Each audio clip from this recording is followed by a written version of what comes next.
Olá, seja bem-vindo ao nosso e vosso programa Ecos da Mente. Saudações de acordo ao fuso horário. Temos muito prazer em tê-lo novamente no nosso programa. Hoje temos uma edição super especial porque temos nos nossos estúdios alguém que dispensa a apresentação.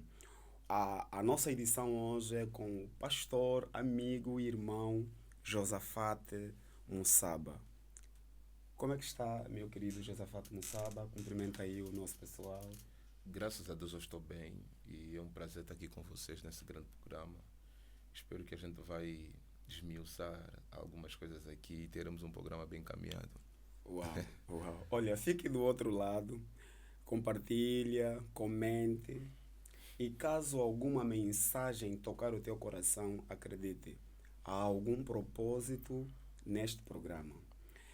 Eu quero começar o programa de hoje fazendo algumas perguntas ligadas a uma filosofia que se vem falando há bastante tempo, que é baseada numa sigla, MDR.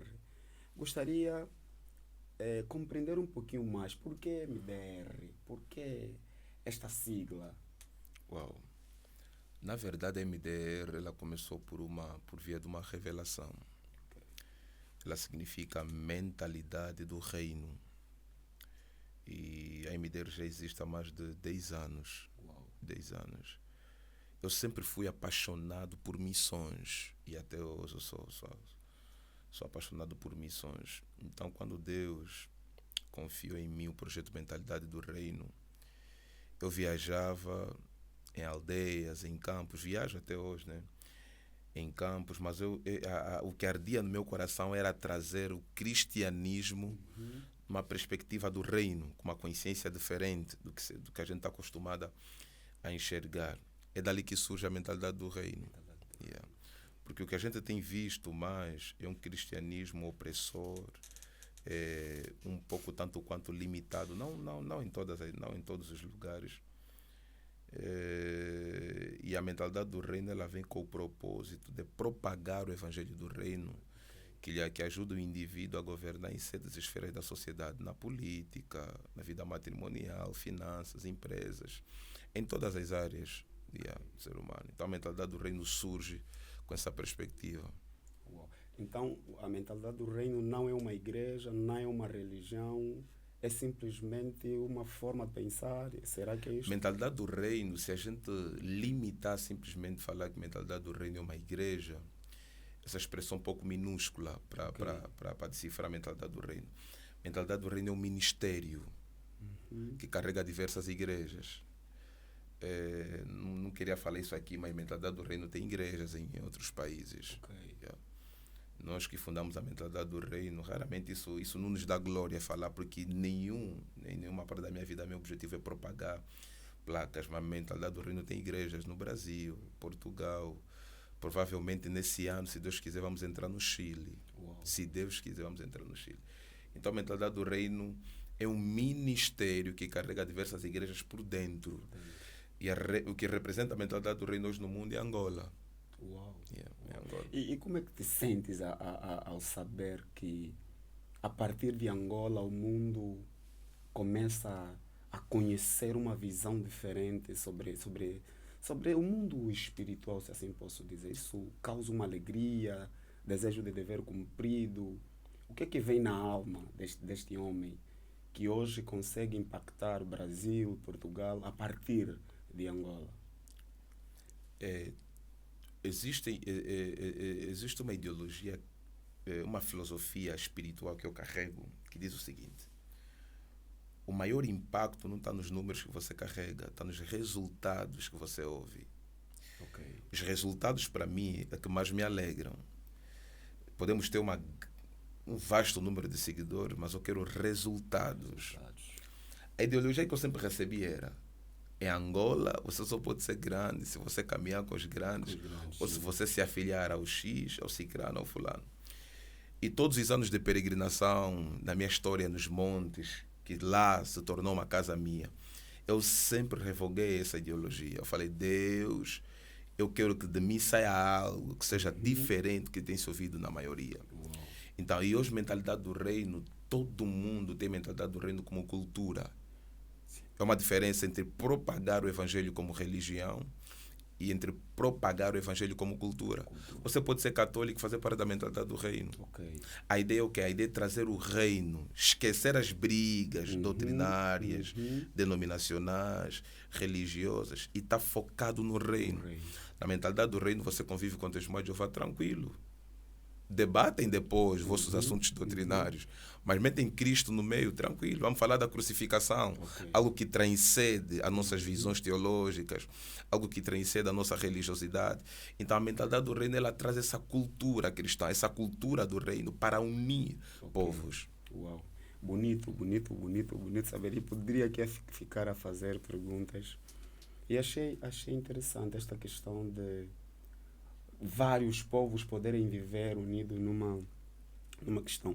E aqui vou né, indo um pouquinho para a segunda parte já da nossa pequena conversa, que é, eu fiz um estudo, qualquer convidado que eu tenho, eu vou lá para ver o que é que ele pensa, o que é que ele posta, e do Josafat Mussaba não foi diferente.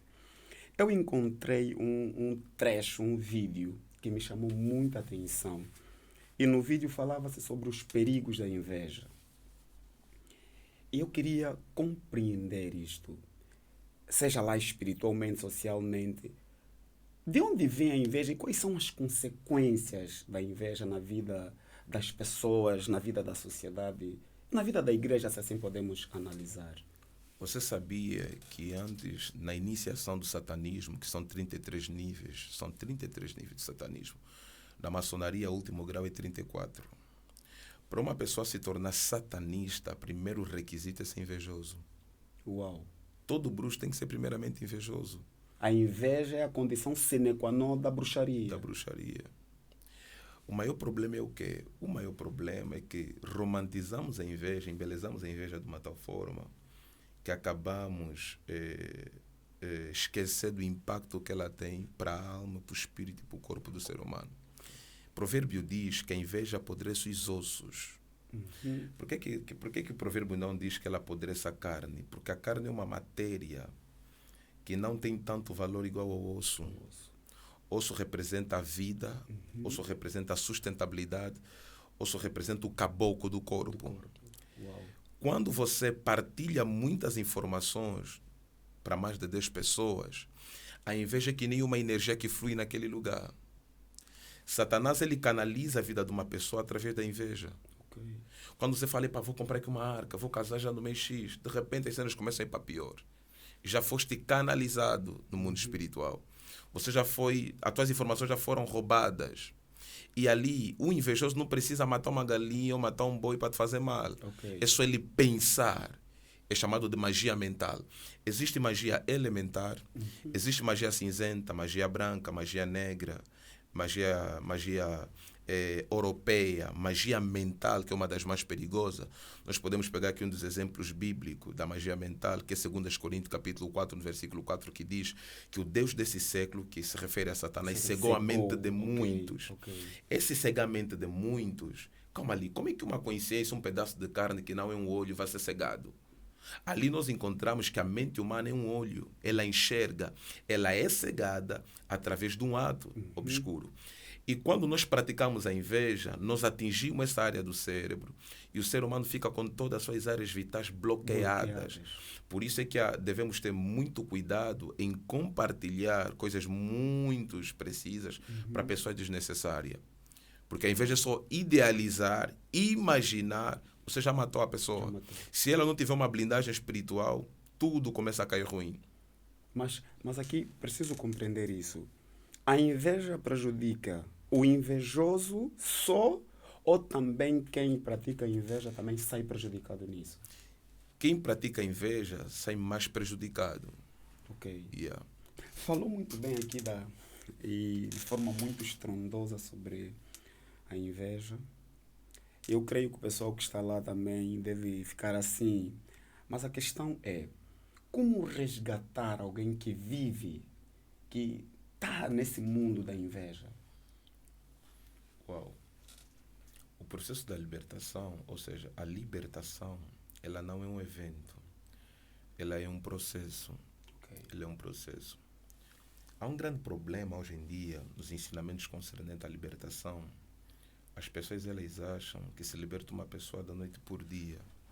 Mesmo até quando uma pessoa professa fé em Cristo Jesus, levanta as mãos na igreja e diz que eu aceitei Jesus, a comunidade ou a instituição já considera aquela pessoa como convertida. Ok. Conversão é um processo, libertação é um processo. Existem 4 tipos de linguagens no corpo do ser humano. Linguagem na carne, linguagem no sangue, linguagem no espírito, linguagem na alma. Linguagem no corpo ou na carne é aquela linguagem quando você está sofrendo por uma patologia, o corpo expressa as consequências da patologia. Linguagem no sangue está ligado às gerações, a DNA. É aqui que eu quero falar. O DNA do ser humano, nós temos um DNA no sangue, temos um DNA de forma biológica, física, e temos um DNA no espírito. Nunca se liberta alguém sem primeiramente que a gente entra na origem do DNA. Muitas das vezes nós expulsamos um espírito que nós não conhecemos. Como é que os Estados Unidos vai atacar a Rússia uma vez que ele não conhece como é que a Rússia opera? Ok. Então, a libertação é um campo de guerra, um campo de batalha. Você vai libertar alguém de um determinado espírito quando você conhece a origem, a operação do mesmo espírito. A manifestação da palavra de Deus é a única coisa que consegue penetrar em todos os níveis do nosso DNA. Por isso é que Hebreus capítulo 4, no versículo 12, ele diz, a palavra de Deus ele é viva. Quem tem inveja está morto. Então, quando entra com a palavra, ele se torna vivo. Pastor, uma pessoa invejosa é feliz? Assim? Não, é impossível. Ok. A maior satisfação do invejoso é ver a tristeza do Do outro. outro. Olha, isto é mesmo algo da gente parar e refletir. A maior satisfação de uma pessoa invejosa é ver o mal acontecer na vida do outro. Isso quer dizer, se a pessoa estiver alegre com alguma coisa ruim na vida do outro, é um sinal claro de que essa pessoa é invejosa. E nas igrejas de hoje parece que estamos cheios disto. Não sei se está... Não, é muito comum encontrar, porque nem todo mundo tem a fé cristã como algo cultural, em que o nome de Deus é que tem que ser glorificado. Muitos têm isso como patrimônio familiar, ou patrimônio, sei lá. E aí começam as brigas, começam as lutas. Okay. Uau. Quero tocar agora numa... Olha, estou aqui assim meio... A cabeça está leve, estou a pensar muita coisa. Este é o segredo do programa, que é o Ecos da Mente, é mesmo para sacudir aqui as vozes que falam nas nossas mentes. Mas eu quero entrar numa questão que tem a ver com um vício que tem aprisionado muitos jovens. É normal um jovem ficar preso? O que é que eu quero perguntar aqui? Vou fazer essa pergunta. Tem um jovem que depositou o seu futuro na ficha. Ele diz assim, eu um dia vou comprar uma casa de 36 milhões com mobília, carro, eu só vou levar a minha pasta, mas esse dinheiro vem da ficha. Okay. Eu fiquei ali a ouvir e me perguntei, é normal um jovem depender o seu futuro numa ficha? Qual é a visão sobre isso? Para eu falar sobre jogos de aposta, eu tinha que primeiramente ser o praticante. Eu já joguei muito e eu conheço como é que aquilo funciona. Certo dia eu fiz um teste numa das plataformas online, não quero falar aqui o nome, e quando eu colocava pouco dinheiro para ganhar, eu ganhava. Okay. Quando eu mudava meu nível de aposta, perdia. Okay. Se você reparar no Campeonato Brasileiro, quase todas as equipas estão a ser patrocinadas pelas casas de apostas. Casa de aposta hoje é algo que está a transmitir um sentimento de prazer, está a ativar uma dopamina no coeficiente do ser humano, algo fora do normal. Está mais impactante que nem a pornografia. Okay. Quando uma pessoa... O objetivo do diabo é manipular e destruir a mente de jovens. Porque a Bíblia diz que nós, os jovens, somos fortes. Sim. Não venceremos, já vencemos o maligno. Isso é uma cultura, é uma identidade que nós temos. Sim. Só vive disso quem crê. Quando uma pessoa se submete a jogos de aposta, primeiramente, ele está a ofender seu propósito. Ele está a atacar sua identidade. Ele está a emburrecer seu futuro. Ok. Quando ele fala, olha, eu tenho que depender de apostas para comprar uma casa, ele está a dizer que tem que depender de uma manipulação humana, de uma máfia que corre lá dentro, para seu futuro brilhar. Nunca vi uma equipa tão confiável. Está na primeira posição do campeonato. Está a perder com uma equipa do último grau. Do nada. Treinador que tem consciência, ganhou diversos títulos, está a meter um gajo bem podre. Ok. Então, futebol agora, é uma disputa de dinheiro, de riquezas. Pastor, não esquece que vai dizer. É outra particularidade que eu venho estudando isso já faz tempo. E tem uma particularidade nessa coisa de ficha. As fichas só molham por um jogo. Yeah.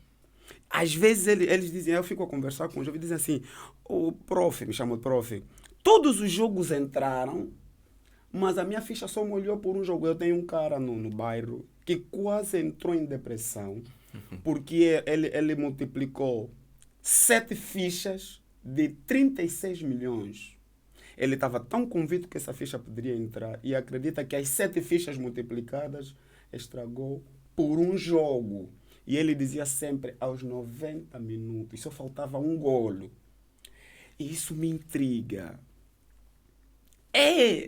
Será que é um espírito por detrás disso? Ou é... Nós acreditamos, sem exageros, sem ser místico aqui, nós acreditamos muito no mundo espiritual. Toda reação hoje na Terra depende de uma reação espiritual. Antes da gente ser seres materiais, nós somos espíritos. Então, qualquer atitude que eu tomo na Terra, até para abrir uma empresa, primeiro aquela empresa tem que ser espiritual. Sim. Ou para servir ao diabo, ou para servir a Deus. Okay. Quando você vê uma pessoa viciada nesse tipo de jogos, automaticamente o diabo acabou por governar a sua consciência. O jogo de aposta não começou hoje, começou há faz tempo. Okay. Quem fazia muito dinheiro na cidade de Efésios com bruxarias era o sacerdote da deusa Ártemis. Fazia muito dinheiro. Quando Paulo chega em Efésios para pregar em Efésios, os bruxos que se converteram, aquele dinheiro lucrou 50 quilos de prata. Eles têm uma mente bloqueada, só Diana que dava dinheiro naquela cidade. Então, uma das coisas que o diabo faz com uma mente jovem, aprisionada em vícios de aposta, é apagar o propósito dele. Jogo de aposta não é talento, não é dons e talentos. Todo ser humano tem talento. Se alguém que é paralítico consegue pintar e vende um quadro de $1 milhão, que tem 2 braços, 2 pés, uma mente sã, vou escrever numa folha para depender de uma sorte. Sorte é uma visão diabólica de probabilidades de uma bênção. Mas fé é uma visão divina de certeza da provisão de uma bênção. Está aqui. olha, o programa de hoje, eu não sei, mano. Comenta, deixa a sua pergunta. Mas eu estou aqui meio... Mas eu vou pedir que o... oh, meu Deus. Sorte é o quê? Tá lá no vídeo, eles vão... Olha... Refaça o vídeo para poderes ver. Mas acho que nós vamos fazer aqui alguma coisa. Assim como um irmão, como um jovem angolano, como alguém que apregou uma mentalidade do reino. Que palavras, assim, que conselhos pode dar para um jovem que a esta hora que está a ver o vídeo está aprisionado disso, né? Olhando para a nossa câmera, assim como um irmão mesmo. Ok. É uma das palavras que eu falo aqui com muito amor. Eu vou trazer uma palavra tanto quanto evangelística para o teu coração. É que jogos de apostas, elas vão emburrecer tua alma, teu espírito e tua consciência. Paulo escreveu em Romanos no capítulo 12, no versículo 2, dizendo: não vos conformeis com este mundo, mas transformai para a renovação do vosso entendimento. Lá para frente ele diz: experimenteis a boa, perfeita, agradável vontade de Deus. Não se limita nessas coisas terrenas e minúsculas. Você tem um talento, você tem um dom. Jogos de apostas são dinheiros de sangue. Por isso é que você vê a boa parte das pessoas que ganham não conseguem fazer muita coisa. Gastam em prostituição. Aí, tipo o dinheiro do cobrador, do nada o dinheiro acabou. Então são dinheiros de sangue. A vida está a ser sacrificada para alguns ganharem e uns perderem. Então, coloca a tua vida para Jesus Cristo e fala: Deus, revela o talento que eu tenho. E você começa a trabalhar naquele talento, você vai se enriquecer rápido e de forma honesta. De forma honesta.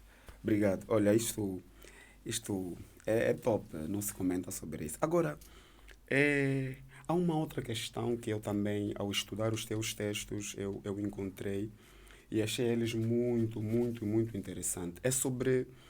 Há um vídeo que o pastor ou amigo Josafate falou sobre 3 coisas que aprisionam as pessoas na miséria. Primeiro, a miséria é uma prisão? É uma prisão. Existe miséria, existe pobreza.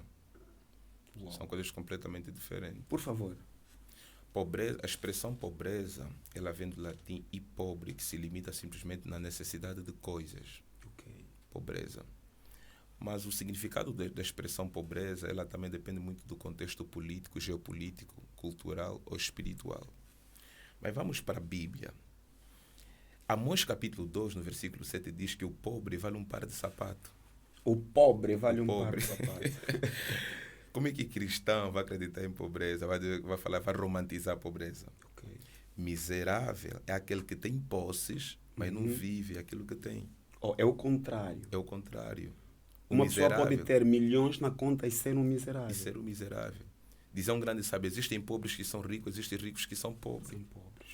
Tiago diz que o pobre numa festa é criminalizado, é colocado de pé. Sim, sim. Você está vendo? Sim. E uma das coisas que aprisiona as pessoas para o espírito de miséria, porque tudo isso é um espírito. Quando eu falo de um espírito, eu falo de uma ação, de um sentimento, de algo que governa. De forma abstrata. Sim. A pobreza e a miséria, elas não podem fazer parte do nosso DNA. As pessoas interpretam a vinda de Jesus como uma vinda. O catolicismo propagou isso por vários anos, de que quanto mais pobre você for, mais Deus te ama. Foi o catolicismo que trouxe essa ideologia. Mas não. A pobreza massacra. A pobreza martiriza, castiga a pessoa. E 3 coisas que levam a pessoa para ser escravizada pelo espírito de miséria e pobreza são dívidas, primeira coisa. Ok. Provérbio, no capítulo 22, se não me engano, ele diz que quem empresta se torna escravo do que emprestou. Por isso é que você repara, toda pessoa que tem dívida, quando ele vê o credor lhe ligou, ele já assusta. Às vezes é só para lhe dar um bom dia, não, nem para lhe cobrar. O cara já fica preocupado. Não, vou te pagar. Não, nem para te cobrar, só te dei um bom dia. Por quê? Veja para a palavra dívida. Vida. Há uma divisão ali. Okay. Primeiramente, a tua vida, depois vem o teu compromisso. Okay. Toda pessoa que tem dívida tem sua vida dividida com aquela pessoa. Uau. O provérbio diz que ele vende a sua cama, ou seja, não dorme em paz. Uau. Então, uma das formas para você bloquear a tua prosperidade é entrar em dívidas.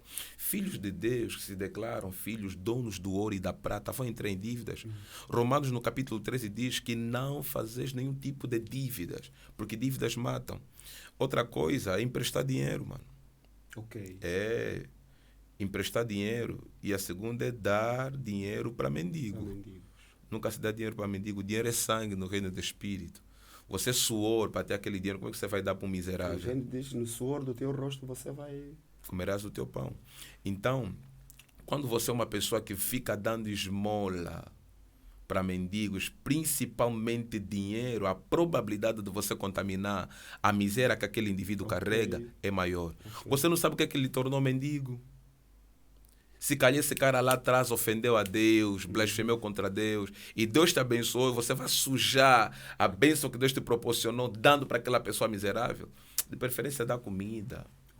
Alimenta aquela pessoa. Por isso é que Pedro, no portão, Formosa, aquele homem lhe pedia: tens uma moeda para mim?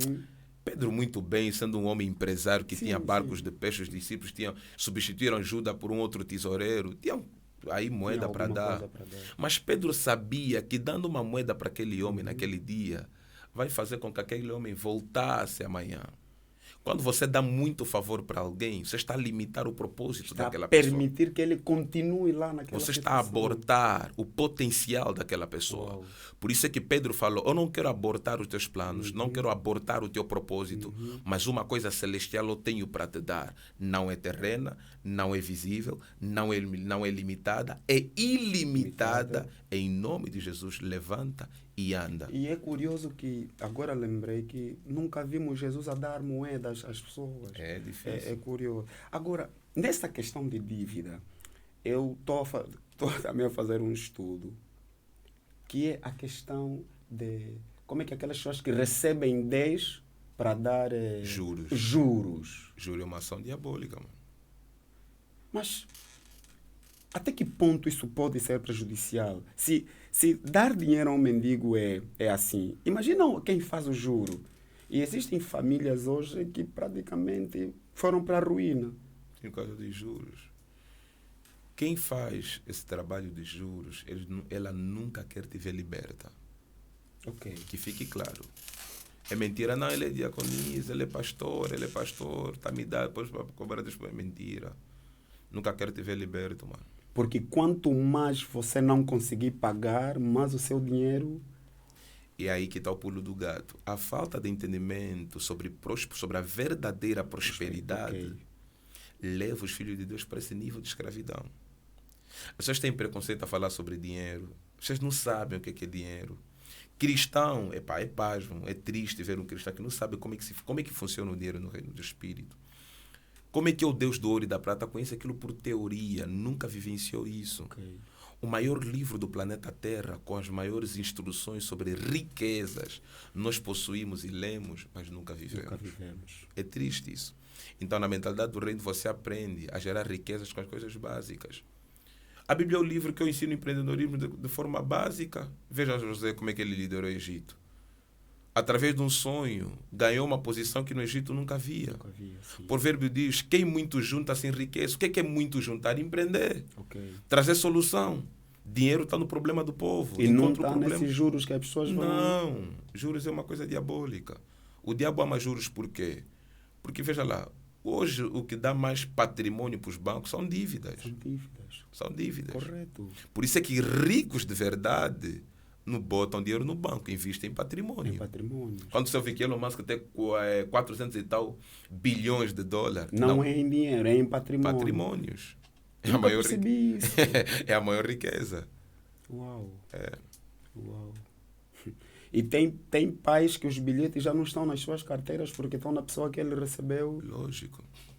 E sabias que antigamente, quando alguém tinha dívida, alguém pegava, caso ele não pagar e ele morre, alguém pegava o filho dele para ser vendido como escravo? Sim. Provérbio capítulo 13, no versículo 22 diz, isso aqui é muito forte, todo homem justo deixa uma herança para filho dos seus filhos. Você sabia que é proibido um cristão morrer sem deixar herança? Uau. Salário é para criança, lucro é para pobre e escravo. Mas patrimônio e herança é para ricos, é para homens de verdade. Uau. Todo homem bom, ele tem que gerar riqueza para deixar uma liberdade para sua família. Por isso é que Eliseu não orou em língua, ele não profetizou para aquela senhora se livrar das dívidas. Ele usou uma determinação profética, atuou na vida daquela mulher, olha, vamos multiplicar que às vezes você tem que pagar essas dívidas. Ou seja, quero te ver livre. Uau. Então, o provérbio ainda diz mais à frente que toda a riqueza do ímpio é depositada para o justo. Me mostra um cristão que você conhece, que conhece o poder desse texto e toda a riqueza, todo o dinheiro que ele vê que o Lussati roubou, ou qualquer pessoa na televisão, ou qualquer político corrupto, ele tem uma percentagem desse dinheiro. Eu consigo extrair o dinheiro desses políticos. Rápido, isso me pertence. Porque todo o patrimônio que circula na terra me foi dado para administrar. Me mostra um cristão que está a ver isso. Só quer ir para o céu. Como é que você vai no céu ver a rua de ouro se você nunca viu ouro na terra? Esse é o problema. O único ouro que eu estou usando aqui é essa aliança. Está a me chocar. Olha, o programa está... O programa está super... Está super. Eu tenho a certeza que... a mentalidade está a mudar. É um eco poderoso, eu tenho dito, é um eco poderoso. E o nosso programa é Ecos da Mente, a arte de pensar em voz alta. A liberdade no pensamento aqui. Eu estou a ser chocado, vocês não imaginam. Quer dizer, eu acredito que vou num céu, mas não... Ei! O gravador também está... Oh, Jesus. Mas vamos continuar com a conversa aqui, já mesmo quase para a parte final. Mas eu quero tocar também num outro ponto que creio que é importante. Falamos aqui de dívidas, mas há um problema na nossa sociedade que tem enfermado. Eu vejo jovens brilhantes, brilhantes mesmo, mas que estão de alguma forma perdidos em pornografia. Ok. Esses vícios sexuais. Gostaria que desses essa ligeira, ou falássemos um pouquinho sobre isso. Como se libertar? Porque aqui nós queremos apresentar soluções. Primeiro, o problema e a solução. O que é isso, vício em pornografia? E que caminhos o jovem deve usar para poder sair disto? Muitas pessoas, quando propagam o evangelho e se deparam com esse tipo de situação, a primeira pregação que eles têm é julgar quem pratica. Uau. Não conhecem o nível absurdo do vício da pornografia. Repare muito bem, 60% do tráfego pago hoje no mundo é pornografia. 60% de toda a publicidade em links no mundo é pornografia. A indústria pornográfica está a fazer mais de 8 bi de dólares no ano. 8 bilhões de dólares. Quando você quer lidar, para você lidar com essa situação, você precisa mergulhar muito fundo. A pornografia, ela domina a mente, o corpo e a alma, o espírito daquele indivíduo. Então, uma das práticas mais precisas de uma pessoa se libertar do vício da pornografia é ela entender quais são as portas que ela acessou para entrar por esse caminho. O demônio mais difícil de tirar no corpo de alguém é isso aqui, pornografia. Porque pornografia é uma pessoa dentro da vida daquela pessoa. É mentira, não se expulsa a pornografia em 3 meses. A neuroplasticidade do cérebro, ela se adapta a 60 dias para desviciar algo, para tirar um vício. Isso aqui é psicologia, neurociência. Na vida espiritual, para você libertar alguém da pornografia, não lhe manda jejuar e orar, simplesmente. Vai cair de novo. E isso é que as igrejas muitas vezes praticam. Sim, repare. Impõem as mãos. Repare muito bem, se você simplesmente orientar aquela pessoa a jejuar e orar, vai cair. Porque pornografia é a luta da carne e do espírito. Você orou. Você nunca reparou, depois de você estar num bom jejum, ver uma dama ali com todo o traseiro bem desenhado, algo começa a ser despertado. É a carne que luta. Então, eu falo isso sem tabu, você não precisa considerar a pornografia a tua luta. Se você considerar a pornografia a tua luta, nunca vai sair de você. Ignora a pornografia. O jejum que você precisa fazer é um jejum de dopamina. Busca prazer em outras coisas. Quando você fazer substituição de prazeres, aquele sentimento e o desejo da pornografia, ele vai embora. Tá a ver? As pessoas que não conseguem ficar um dia sem ver pornografia. Se ficar uma semana já é um milagre, imagina quem conseguiu ficar um mês sem ver. Então, é você fazer jejum de dopamina, busca prazer, exercícios físicos, leitura, até você ativar, até você desviciar o cérebro. Uau. Poderoso. Poderosíssimo. E vamos continuar, senão eu poderia aqui ficar ao ouvir, eu tive vários insights e nunca tinha visto a pornografia neste ângulo. A pornografia é uma pessoa. Uma pessoa, mano. E é curioso saber, e é uma pergunta mesmo muito perigosa. Eu conheço pastores viciados em pornografia. Sim. Eu conheço pastores viciados em pornografia. Aquele é um espinho na carne. Olha, caso estejas a ver este programa, partilha. E se o teu pastor está dentro do teu leque de amigos, partilha. Vai lhe ajudar. Esse é Ecos da Mente. É um programa que aborda as questões que devem ser abordadas. Ok? E o nosso principal objetivo não é criar escândalo, é mesmo ajudar. Ok? Boas. Agora vamos para o terceiro bloco. Ai, que programa, Deus. Vamos para o terceiro. Mas já tem aqui uma pergunta também. Mulheres 35 anos, 29 anos, não conseguem ter um relacionamento. A famosa, como é que chamam? Máscara. Ela é real. Será que existem mulheres que não conseguem realmente se relacionar porque não querem ou alguma coisa a mais nisto? Assuntos ligados à batalha espiritual são coisas muito sérias. Eu acho que num próximo tema eu vou falar isso com mais abertura, mas deixa eu só dar aqui um exemplo bem básico. Nós acreditamos, eu inclusive, acredito que existe uma entidade espiritual que é chamada de Lilith, ou seja, Lilith. Okay.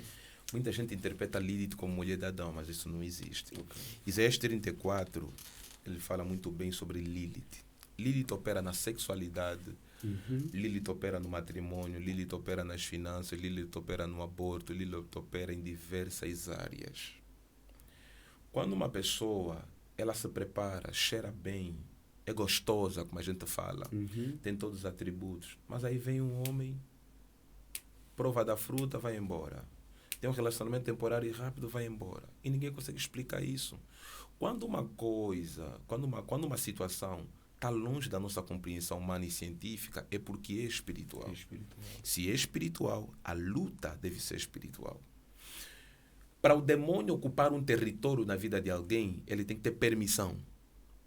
É aqui que eu falo de maldições hereditárias. Okay. Existem pessoas que seus antepassados deram permissão para esses ataques espirituais. Um ser humano possui 42 gerações, cada ser humano. 1 de Pedro capítulo 1, no versículo 18 em diante diz: não foi com coisas corruptíveis que ele vos libertou da vossa vã maneira de viver, legado deixado pelos vossos ancestrais. Okay. Calma aí. Todo mundo carrega um legado. Esse legado só é quebrado com o sangue do Cordeiro. O facto de você ir para a igreja todos os domingos não significa que esse legado quebrou. Para você se tornar uma nova criatura, segundo as Coríntios capítulo 5, versículo 17, é um processo longo. Não é da noite por dia. Enquanto você não se tornou uma nova criatura, você tem que fazer as lutas dos legados, dos altares que foram levantados na família. Então, ataques na área sentimental são ataques muito perigosos. Primeiro, quando uma mulher sonha muito a ter envolvimento íntimo, raramente ela vai ter um relacionamento duradouro. Isso é ciência espiritual, está comprovado. Ela vai ter sempre infecção urinária, ou vai ter sempre diversos abortos, ou vai ter sempre diversas batalhas nas finanças. Vem um cara, olha o rosto dela, se apaixona nos primeiros 3 meses, depois some. É porque a vida, o corpo daquela pessoa foi substituído por uma entidade espiritual. Damas bonitas, mano, todas elas apimentadas, mas o cara tá logo na cama com ela depois do minuto. Epa, que tá cheirando mal, pá. Okay. Tem algo estranho. É espírito. Depois de uma oração, o brilho no rosto volta. A máscara do ego, da bruxaria, da inveja, some daquela pessoa. E aqui vem aquilo que a gente falou sobre a inveja. Okay. Sabias que pegar o nome de uma pessoa escrita num papel, jogar por uma vala, tapar com terra, você já praticou bruxaria? Acabou. Se aquela pessoa não tiver proteção espiritual, tudo vai ruim. Okay. Acabou. Okay. Bruxaria é a coisa mais básica de se praticar. E é o que se vê nos dias atuais. Não quero que ela case. Acabou. Já lançaste uma seta. Se ela não tiver vida em Cristo, acabou. Acabou. Uau. E vamos agora para o terceiro bloco, que é o bloco final. São perguntas mais viradas para nós. Tenho 3 perguntas aqui viradas para Josafate Mussaba. E assim um pouquinho a título pessoal, mas não se preocupa, não vamos mexer em muita coisa. Não, tranquilo. A primeira pergunta é, assim, quando olhas para tudo que viveu, trajetórias, quedas, subidas, em tudo isso, o que é que realmente vale a pena no meio de tudo isso? Assim, se for para olhar, dizer, não, isto para mim vale a pena tudo que eu passo, tudo que eu vivi. Eu acho que quando Deus me deu a mentalidade do reino, Deus preparou minha consciência para todas as coisas. Eu sou imbatível, mano. Ninguém pode me derrotar. Eu não falo isso com soberba e nem com vanglória. Só posso ser derrotado se Deus permitir ou eu permitir. Porque derrota é um sentimento para mim. Você só se sente derrotado se você sentir. Passar por um período de dor perda, angústia, não é derrota. Derrota é se você ficar paralisado por causa daquele momento. Eu fui ordenado a pastor, nunca falei nada, nunca postei nada. Porque eu não ganho nada com isso. Não preciso provar nada para ninguém. A maior doença do século presente dos jovens é tentar provar algo para a sociedade. Eu nunca preciso provar nada para ninguém. Ah, não, tem um ministério, não, ele não é isso, ele é aquilo. Silêncio.